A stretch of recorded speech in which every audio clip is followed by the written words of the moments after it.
All right, guys, welcome back to another episode of the League Express podcast. My name's Jake Kiernan, and joining me as always is the editor of League Express, MARTYN SADLER. And Martin, for the first weekend without rugby league, how did you deal? How did you cope? How did you get through it? Well, difficult, Jake, it really is. And I thought, if we're going to carry on doing this podcast, we might be just sitting here looking at each other, not able to say anything, and there'd be nothing to talk about. But fortunately, I thought towards the end of last week, what could we do to create some talking points for this podcast? So I thought, well, why not phone up the Samoa Rugby League and suggest that they withdraw from the tour of England? That's exactly right. And that would give us a talking point. Yep. So, in fact, they withdrew from the tour without me even needing to phone them up. So. Well, it was wild news, and we sort of heard some of the whispers throughout the Tonga England series. I think Christian Wolf alluded to it a few times that, hey, that might not be set in stone just yet. Just Absolutely, sort of hold the phone on that one a little bit. But so I wasn't totally surprised by the news, but it's certainly disappointing, isn't it? Oh, massively disappointing. And it would have been a great chance for England to get revenge against Samoa for that semi-final defeat in the World Cup last year, but it's not to be. There's no point crying over spilt milk. We've now got to decide, A, whether England want opponents next October and November, and B, if they do, and obviously if it's up to Sean Wayne, I've got no doubt that they do want opponents. They want to play against somebody, and they want a stiff test, really, not an easy one. Then who's it going to be? We've given our readers in this week's League Express Readers Poll a choice of options. First of all, should we have a trip down under to take part in the Pacific Championship competition? I think that's going to be the favoured outcome. Secondly, a 3-match series against France. I don't think many people would go for that because they wouldn't think France was strong enough. Or a 3-match series against the Exiles, the overseas players selected from Super League. I don't think that would have the drawing power that they would like. Or a 3-week home international series involving Ireland, Scotland and Wales. And again, I don't think that would have a massive drawing power either. And then the final option is none of the above, which I think will probably also score fairly highly. It's an awkward one, Jake, because if we were going to go and play in the Pacific Championships next year, I've sort of suggested that, if we did, we'd probably be in the Pacific Cup group with Australia, New Zealand, and perhaps Papua New Guinea because they won the bowl this year. We could have a tour that encompassed games in Port Moresby, perhaps Sydney or Brisbane, and perhaps Auckland in New Zealand. And that'd be a great tour. That'd be terrific for England. But there is one major stumbling block, and that is that we play our grand final, or this year we played our grand final 2 weeks after the Australian grand final. And on the same weekend that we played our grand final, the Pacific Cup was getting underway in Australia. So that would seem to rule us out of it unless we bring our grand final forward 2 weeks to give us the chance to jump on a plane and prepare properly for the, for a tournament in those three nations. And believe me, we would need to prepare properly. It would be asking for trouble to go out without any adequate time to prepare to play Papua New Guinea, even in PNG, never mind Australia and New Zealand. So it's a dilemma facing the game, isn't it? But we'll see whether the people who run the sport, in coordination with the clubs, have the nous to sort it all out. Because I believe, is it 2 weeks between the NRL Grand Final and the Super League? Yes, it was this year. So maybe the NRL could maybe extend theirs or delay theirs by a week, and then Super League could bring theirs back by a week. Well, the NRL, of course, they've already set out their fixture list, haven't they? So, whatever happens, the only people who can compromise is us because, their fixture schedule is set in stone now. That's right. Now, so you suspect that the most popular result will be to go to Australia? I would think so, yes. I've not checked the voting yet, but I would think so. Yeah. What impact do you think that would have on, I guess, International Rugby League being held in England? Do you think that we're at a risk of losing interest in the international game here if England go. No, I think to if England went to play in the Pacific Cup, I think a lot of people would be very interested in following that. And obviously the games would be on TV over here, probably on Sky, and I think they'd draw quite a big TV audience. So I don't think there's a problem there. And if the alternative is playing a home series against, that doesn't really draw the crowd and doesn't draw viewing figures, I think that would be a difficult alternative, really, Jake. So, you might almost say that it would be better having nothing at all than having an international series that looks to be on a very small scale. Now, if they don't go to Australia and they do decide to stay here, would you rather them see other nations in the north, or would you rather them play an exiles team with some of the Australian players? And I think I would always prefer them to play other nations, whether that's France or whether it's Wales, Scotland, Ireland, even Lebanon. Lebanon's a strange one, isn't it? Because they're a Northern Hemisphere country, but most of their players are drawn from the NRL. Virtually all of their players are drawn from the NRL. But potentially they would be available. But again, I'm not absolutely sure that the Lebanese team would be a massive draw over here. But we could potentially go for something not entirely dissimilar to the pattern that they've got for the Pacific Cup and the Pacific Bowl, because you could potentially have three nations in a sort of Group A, the top group, which would be England, Lebanon and France, perhaps, and then three or four nations in a group below that, which would be perhaps Scotland, Ireland and Wales, perhaps Italy, who knows. It would be possible, but the trouble is, I'm just not sure that the financial strength is there to be able to put on that sort of an event. But it would be great if we could do, wouldn't it? Absolutely.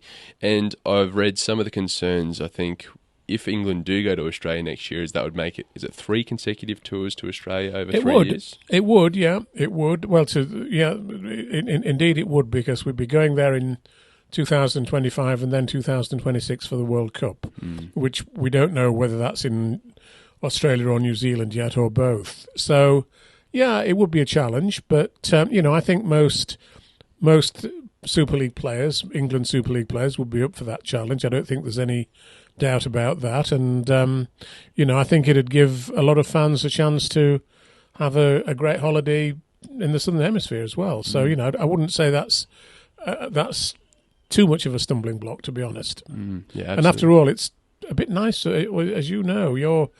You're from Queensland, but living in Manchester at the moment. It's a bit nicer in Queensland in October than it is in the north of England, Jake. Yes. So you ought to be the chief salesman for this idea. I've been keeping up to date with all my friends back home on Facebook and Instagram, and seeing all their posts of them, spending their Saturdays and Sundays at the beach, having a picnic, Absolutely. a few drinks, and meanwhile it's getting colder over here. Do you think you made the wrong decision coming over here? No, absolutely not. I mean, I've only been here for 5 or 6 months now, so way too early to go back home yet. So yes. Yeah. Thank goodness for that. No, absolutely. But you're almost getting your wish, Martin. I think it was last week or the week before you said you almost wished that England were going to play Australia next year. So you might have that chance still. Yeah, it'd be great, wouldn't it? Yeah. It'd be great, but it does need that... it does need the Super League and the Super League clubs and, the Rugby Football League to make that decision. And I'm just not sure that they will. And if England do go, is there opportunity there to hold maybe a mini tournament that can involve France, Scotland, Wales over here? Yeah, it'd be great. I think that'd be great. We need far more international competition. I mean, the tragedy of the World Cup being cancelled in France in 2025 is that all the qualifying games that were going to be held last year, that would have involved a lot of European nations, was postponed, was just, not postponed, cancelled. And that was a tragedy for all those nations, really. And we need to get them back up and running and get them playing again. No, absolutely right. Now, moving on, we have the World Club Challenge date officially locked in. Wigan are set to host the Penrith Panthers at DW Stadium on the 24th of February next year, which will be a Saturday. How great's the news that it's going to be held over here next year, Martin? Well, I think it's great, and the one thing we know is that Wigan will draw a much bigger crowd than Penrith did when they played St Helens earlier this year. Penrith, obviously, all credit to them. They were shocked to lose to St Helens, really. It hit them quite hard, and they want to come over here and claim what they see as their right to be called the best club team in the world. I think they'll have quite a challenge against Wigan. I think Wigan under Matty Peet will be well up for it. I think Wigan will sell out the stadium as well. I think Wigan are a great club who know how to sell big games and always have done, right from the very first World Club Challenge against Manly in 1987. So I think that's a real game to put in your diary, Jake, and make sure you're there. And I think it will be a titanic game, and what a great way to start the season in this country, and actually in Australia as well, I suppose. I mean, Penrith. Some people are saying that Penrith were a bit cheesed off not to be one of the 4 clubs invited to Las Vegas for that opening round to the NRL on March the 2nd, which may be true. I'm not sure, but you might have thought they would have taken the top team there. But I think it's great that they won't be going there. They will be coming to Wigan. And who on earth would prefer to go to Las Vegas if they could come to Wigan? Let's face it. Yeah. Well, yeah, it surprised me a little bit, given that when the schedule for Vegas was announced, it was quite clear that Penrith were going to go far in the finals and they were really going to compete.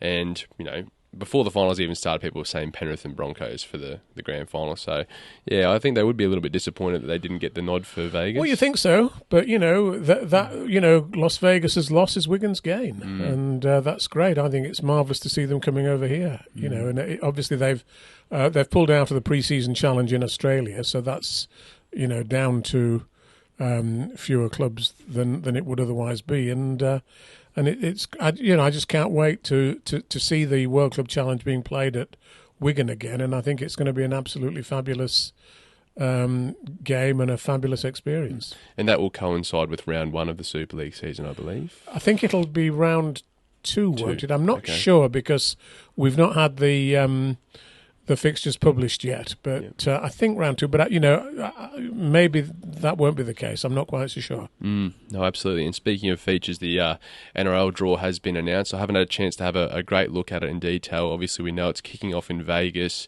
We talked about some of the rankings around who has the toughest schedule for next year. I think you mentioned Cronulla Sharks. Looks like they've got the easiest schedule. Well, that's what they say. But I don't know. Frankly, I don't think anybody has an easy schedule in the NRL.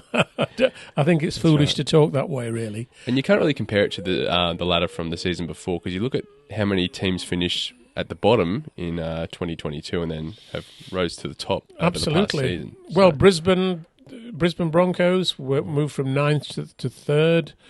Newcastle Knights moved from 14th to 5th, I think it was, or 6th. And the Warriors, New Zealand Warriors, they moved up from 15th to 4th. So that, it's marvellous, isn't it? And, absolutely.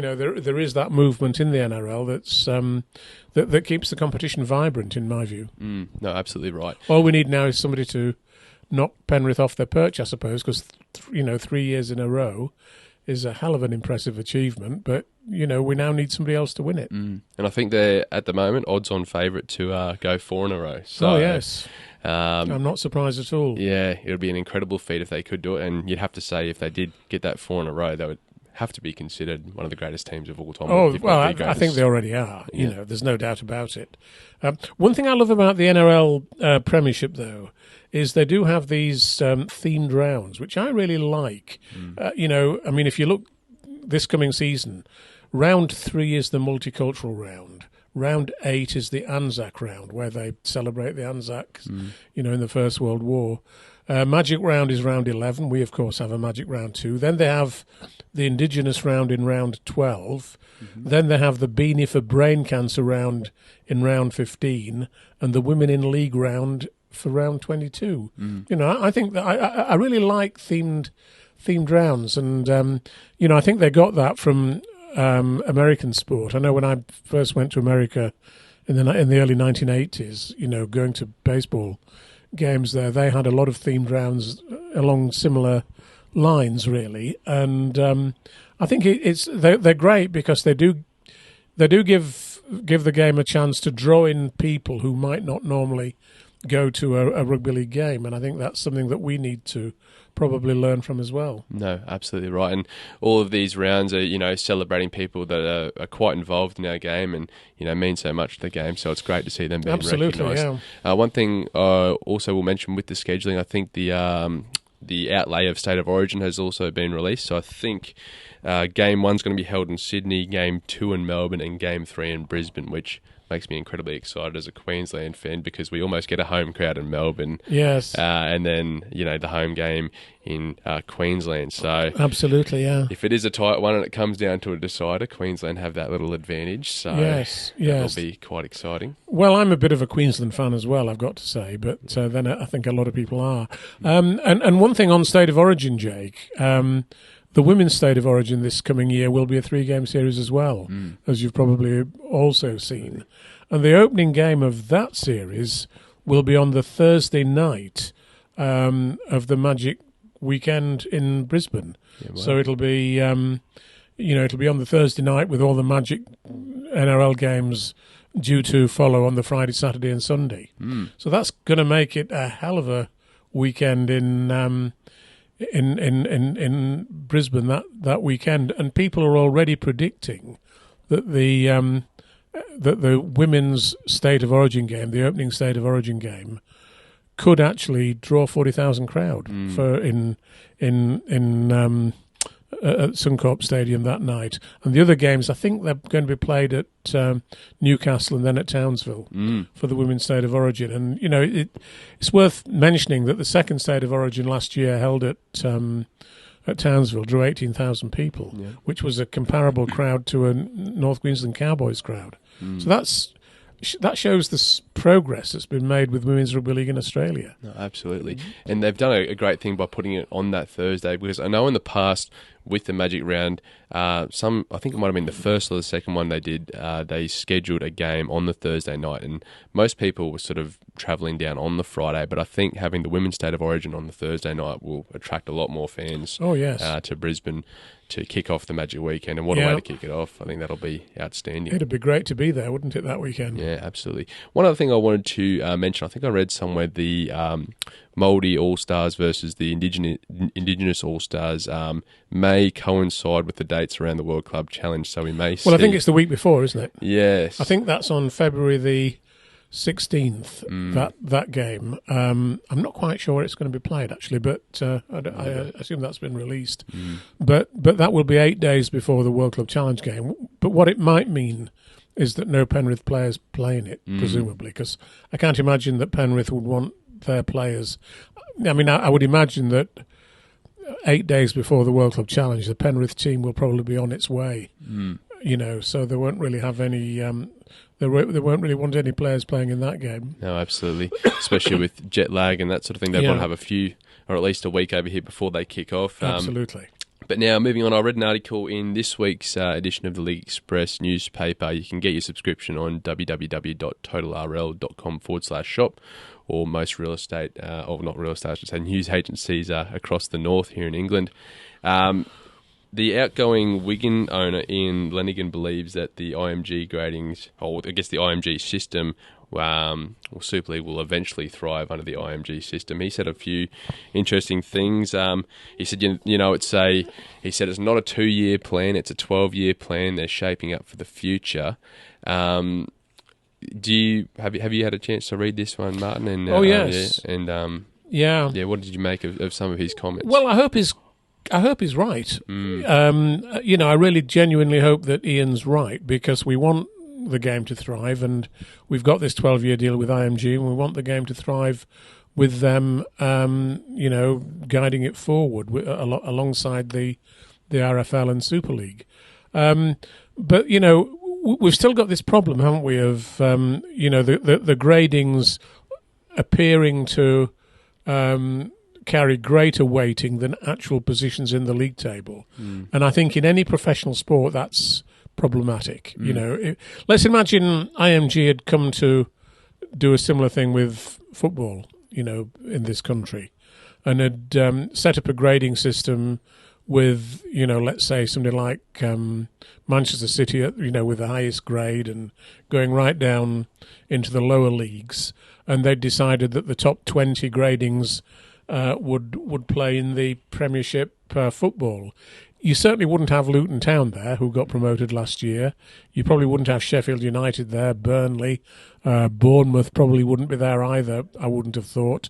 And I think that would be outrageous, if they did that. Football fans wouldn't stand for it for a second. There'd be riots. There'd be riots, of course there would be. Football fans just wouldn't tolerate it. Yep. You in fact, you'd be an absolute fool to even propose it for football. And we've had a lot of letters into our newspaper from fans who really hate this this system, and we had a readers poll in League Express a couple of weeks ago, saying what do people think of the grading system, and I think 60% of people said that basically it's a load of rubbish. So we need to know more about what IMG are proposing, because IMG, as far as I was concerned, were brought in to improve the marketing of rugby league. They've done quite a lot with the clubs on their digital performance, but we don't seem to get much evidence. IMG are not keen on talking to the media, it seems, which is very odd, because they're in a sense a media company themselves, but they don't seem all that keen to respond to media questions and so on. And that really isn't how it's supposed to work, as far as I'm concerned. So, if I'm honest, Jake, I've been disappointed with IMG so far. I don't see that they've done a great deal. I mean, the grading system has been useful in that it's made clubs think quite seriously about some of the things that they don't do well. And I think that's always important. It's always important.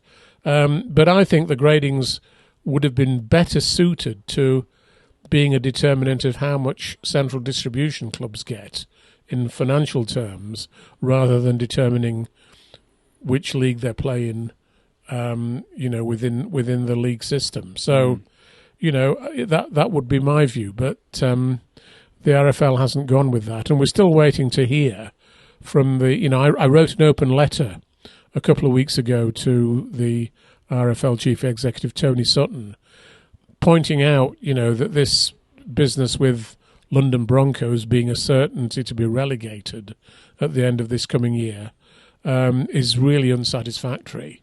And he sort of sent me a very polite reply saying, "Thanks for your email, I'll consider it," but, nothing more than that. And, we need to, I believe there are still some discussions going on behind the scenes, because I'm certainly not the only people who thinks that way. Yep. Quite a few influential people in the game think the same thing as me. So we'll see whether there's a change announced in the near future. And you touched on it there, the London Broncos. I've been keeping an eye on their social media updates over the past few weeks. They signed Reece Kennedy on a deal for next year. I think it might have been a 2 or 3 year deal. I think it's a good signing for them. It's a great signing, but apart from Reece Kennedy, they haven't really made a huge splash yet, have they? No. And one of the things we talked about a couple of weeks ago was, are they best, knowing that they may not have a future in Super League past next season, to save the money and pocket the cash they get from the Super League, or are they best to invest that money in attracting talent to the club? At the moment, it seems like they've only made a small splash. Well, put it this way: the marquee player rules in Super League means that any club could potentially offer a player any amount of money in the world to come and play for them, and only the first £150,000 or so would be counted as part of the salary cap.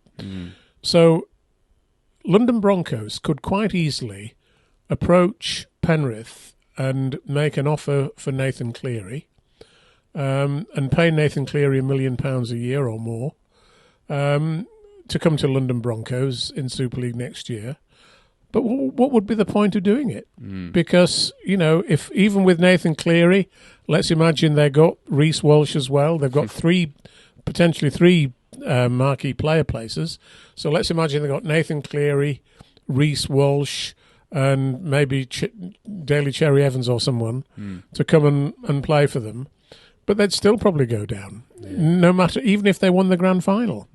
So what's the point in doing that? And that's the whole point at stake, is it? That's the issue, really, that they're given no incentive to make those sorts of signings, even if they wanted to do so and they had the capacity to do so. Can you just imagine if they did make those signings, how much marketing the league would be able to do around those few players, and then after a year, see you later. Dead right, absolutely. Oh yeah, that would be crazy. It's bizarre. Craziness, really. Now, I also saw a post on social media the other day. Blake Austin's officially leaving the country. He hasn't secured any deals over here, and I think he mentioned that it was quite sad for him because he was just a few weeks or a few months shy of being able to apply for citizenship over here. Oh, gosh, right. Very sad to see him leaving, and I'm quite surprised he wasn't able to get a deal anywhere.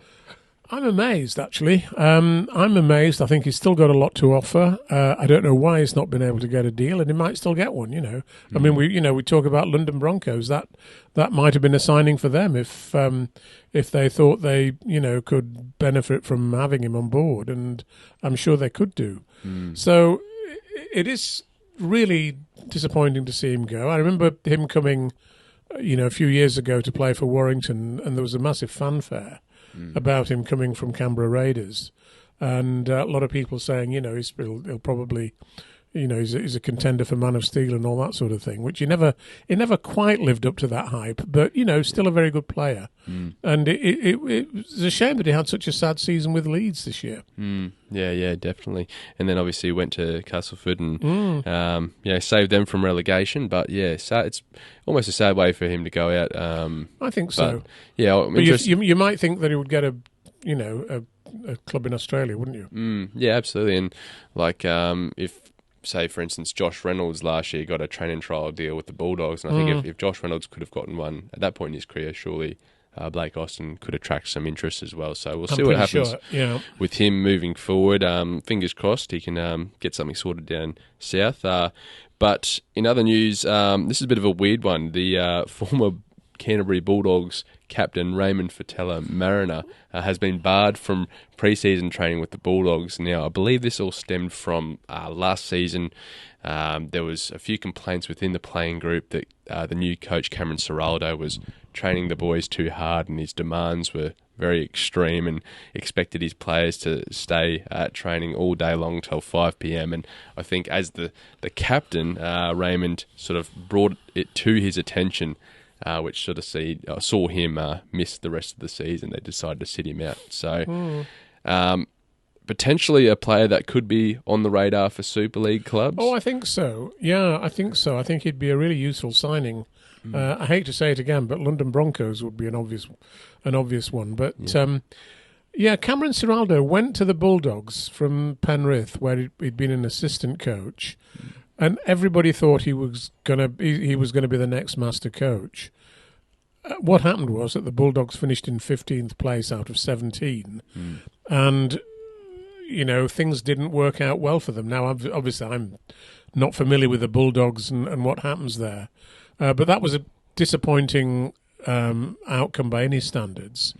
And Ciraldo now has to prove himself this year, or this coming season, and if he doesn't, then those claims about his ability look to be quite exaggerated, don't they, really? And, when you start falling out with your captain, particularly when a captain comes forward and, probably has a legitimate concern about the way that you're coaching the team, I think that's a pretty bad sign. And, I think that will, come back to bite them, really. And it's interesting to contrast Ciraldo with Andrew Webster, who was also an assistant at Penrith, who went to New Zealand Warriors and improved them from 15th to 4th this last season. So, Webster has shown himself to be a very smart guy, and it's been great to see the Warriors,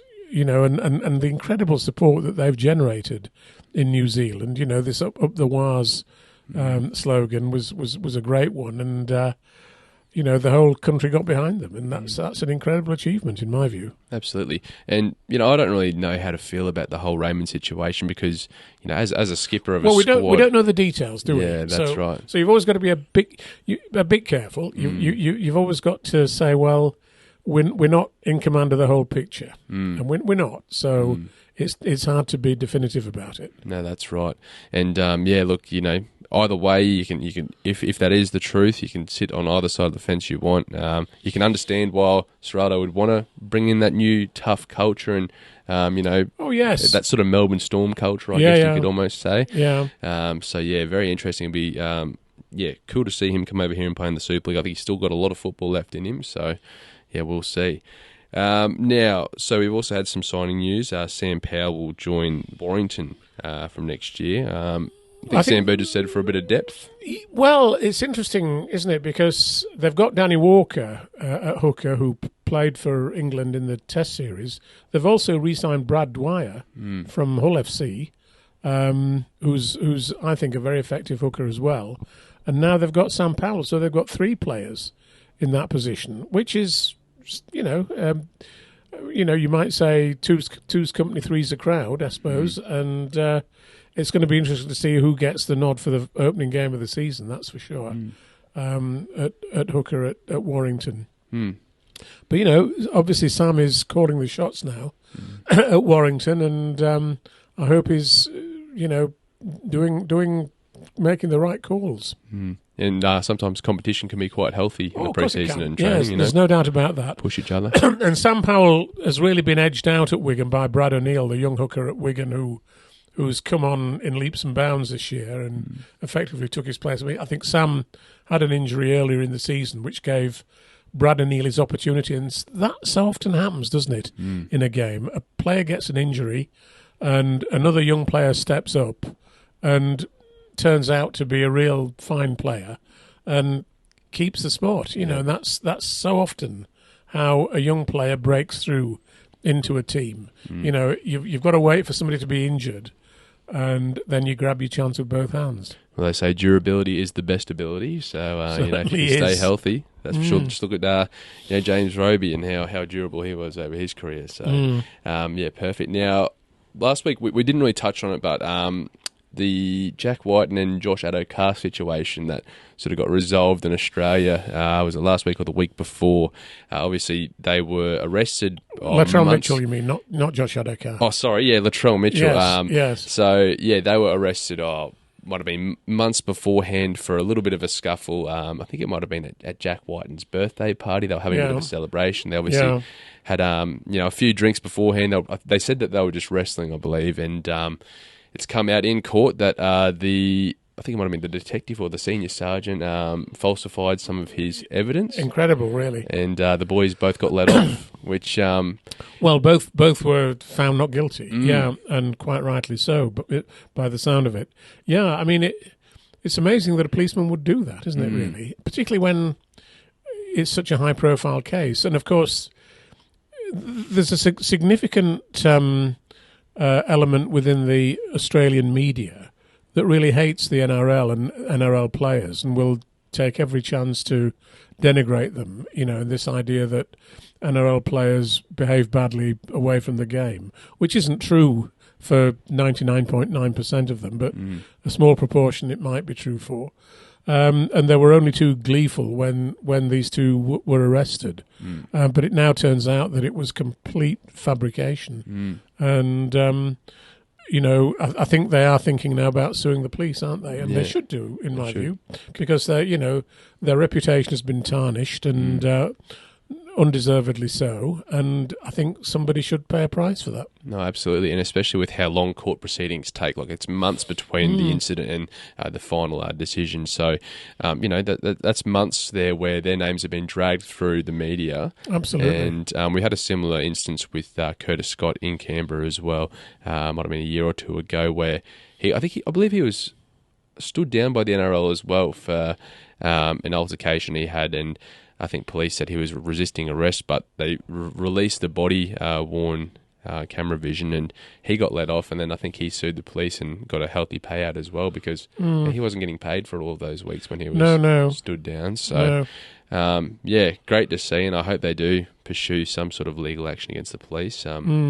But yeah, now, in other news, the Cowboys have signed James Maloney on as an assistant coach, which is really no, I didn't know that. Yeah, no, that's interesting. So I think because Dean Young, I think he's moving to another position now. So yeah, James Maloney's moving up to Townsville, which that's fascinating. Well, he's moved around a lot as James Maloney, hasn't he? He had a great time with the Dragons in France, and then played in the Elite League for, I think it was Lesignan, wasn't it? So I think James enjoyed his time in France, but and might even be able to say a few words in French, of course, which may or may not come in useful in Townsville. Yeah. But no, it's good to see him. He's a really great guy, James Maloney, and I'm sure he's got a lot to offer on the coaching front, so we'll see how that goes. Especially with young Tom Dearden, I'm sure you can mentor him. Had a great season, didn't he? Absolutely right. Now, at Leeds Rhinos, they're bringing in a former rugby player, Lewis Boyce, on a train and trial. Have you heard much about this, Martin? Yeah, I don't know much about him. I think didn't he play for England on one occasion a few years ago? He was at the Harlequins. Yeah, there are these occasional rugby union guys who really fancy having a go at league, and it's great to see that they do want to do it. I think he was a prop forward though in rugby union, which would make it. I mean, I've not seen him, but I assume he's obviously quite a big guy. If he'd been a rugby union prop forward, that would be difficult for him to have the aerobic capacity to play our sport, I think. But good luck to him. I hope it goes well, and it would be great to see him turning out for Leeds perhaps at some stage. Absolutely. And with pre-season sort of well underway, I'm sure we'll have plenty of time to get his fitness up. But that brings us on to another related point, Jake, doesn't it? Again, going back to Australia, we've got the NRL thinking very seriously about giving salary cap exemptions to clubs that sign rugby union players, well-known Wallabies and so on and so forth. And they are contemplating it, and we'll make a decision on that perhaps later this month, I think. I'm a bit dubious about this personally because, I don't think there are many. I think the transition from one code to another is harder than what people think. Yep. But the Roosters are already apparently talking to one of the Wallaby World Cup wingers, aren't they? Yeah, his name's really hard to say, and I don't know how to pronounce it, so I'm not going to attempt it. But I was leaving it to you, actually. The young fella, I think he played in the World Cup this year. He showed a lot of promise. Yeah, and he has played league before at junior level, like so many of the Wallabies have played. Yep. They all. What tends to happen in Australia is that very promising young players play rugby league up to about 14 or 15, but then get a scholarship to a GPS school in Sydney, and they make them play a rugby union, and of course they then shine at that sport and end up playing for the Waratahs or whoever, and then for the Wallabies. So so really the whole thing is not so much rugby league poaching rugby union players; it's rugby league getting rugby league players back again who played rugby league at an earlier age. No, that's exactly right. And it's a slippery slope because the one team that comes under a lot of speculation for going over the salary cap is the Sydney Roosters, and that's who he's meeting with. So but they will already. I mean, he's a winger and a very good winger, no doubt about it. But they've already got Dominic Young going there from Newcastle, hopefully, who's recovered from that illness he suffered, a few weeks ago. And they've got Lewis Murphy going there from Wakefield Trinity. Yep. So, they've got quite a few stocks in the wing department. Yep. Of course, they've already got Daniel Tupu.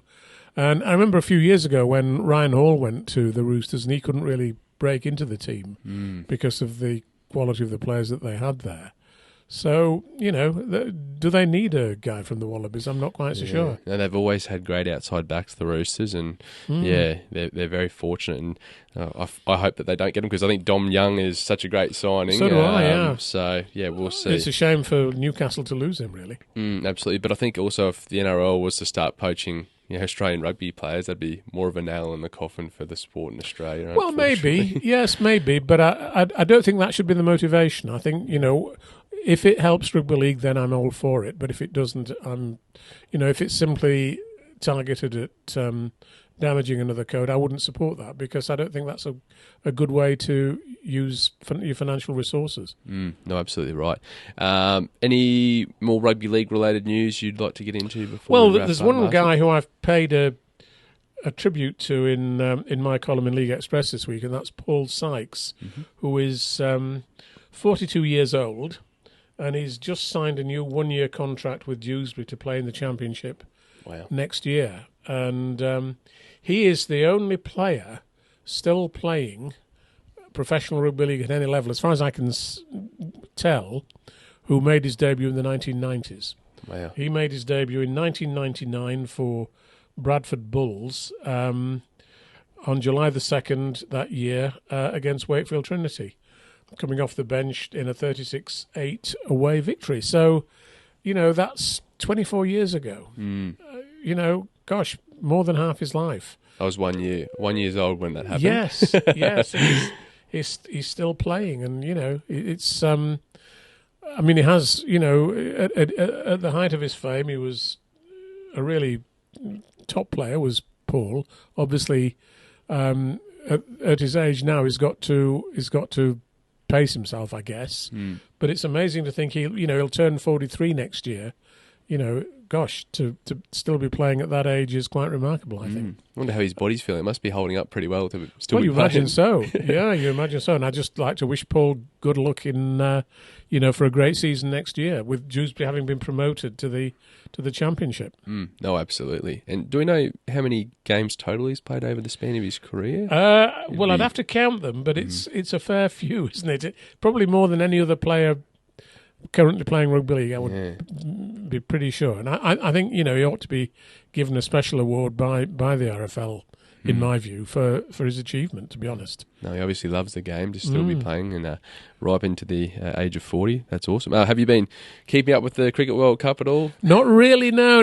With England's performances there, I thought it was best to duck out of that one, Jake. We're on our way home, aren't we? Yeah, they've had a few wins now, though, which is great to see. I thoroughly enjoyed Maxwell's double century the other day. Yes. To sort of save Australia. You're a cricket guy, obviously. Have you played the game a lot? I haven't played too much. It was always hard playing football through the winter and then asking my parents to play a weekend sport in the summer was a big ask, considering how much time we devoted to playing rugby league. So I played one season there. It wasn't much good. Probably more of a bowler than a batter, but we always like to get in the nets with a few of the boys and hit a few balls. You're a slogger. Yeah. It's all attack for me. I'm not out there to play defensively. So. No. But all right, mate. We might wrap it up here. Don't forget, if you would like to secure an online subscription to the weekly newspaper here, the League Express, you can get that at www.totalrl.com/shop. Actually, I'll just tell you another little thing just before we go. We've got one item here that you might find quite interesting. There's we've got the Rugby League Heroes series of interviews that Richard de la Riviere does with retired players, and this week he is doing an interview with Jason Critchley, who played in the late 80s and 1990s. And the interesting thing about Jason, he played for England and also played for Wales because he's got Welsh heritage. But a year ago, Jason had never learnt to swim. Right. Apparently, couldn't swim at all. Yeah. And yet, earlier this month, he actually swam the English Channel. Wow! Having learnt to swim, and he was part of a team of people. There was as he says, they say you can't teach old dogs new tricks, but I'm proof that you can. And it was apparently and I'd not heard of this actually before this weekend, which is probably something that's lacking on my part. But the swim over the channel involved 6 ex-rugby union players against 6 ex-league players, and it was a charity called Head for Change, which seeks to make both codes of rugby safer and educate young players and their families, about the danger of head injuries and so on. And so there were 6 former league players and 6 former rugby union players, and the former league players were Dennis Betts, who is the ex-Great Britain international who will coach Wigan women this coming year, by the way, Mick Cassidy, Cliff Eccles, Mickey Edwards and Kevin Brown. Wow. And as Jason says here, it's the best thing I've done in all my life. The people I did it with are incredibly special human beings, which is, good for him. I mean, it's great to see things like that. And, I just wish I'd known more about it before it took place. I don't know who was in charge of the PR for it, but they didn't let us know. Yeah, well, that's a shame. But, yeah, obviously great to see him learning things as you progress. You're never too old to learn a new skill, absolutely, I guess. Yes. Yeah, what a way to... I think I probably am too old to swim the channel now. He said that. Too cold for me, mate. Too cold, indeed. Put me in a big bloody, what do they call them, the big wetsuits. Nice thick one of those, maybe. But I'd get too tired. It's hard work swimming long distance. Absolutely, yeah. All right, Martin, we might wrap it up here. Thanks for listening, guys. And, hopefully we get some big news breaking over the next 7 days or so. So there's something to talk about. Who do you think we should phone up this week to provoke some big news coming out? Maybe phone up Andrew Abdo in Australia to tell him to invite England to the Pacific Cup. How about that? No, that'd be great. Because, it'd be a real shame if England couldn't play any games next year. It would. It'd be awesome to see them down under. It would indeed, yeah. All right, guys, we'll wrap it up here. Thanks for listening, and we'll check back in next week. Great. Thanks a lot, Jake, and pleasure to be with you again.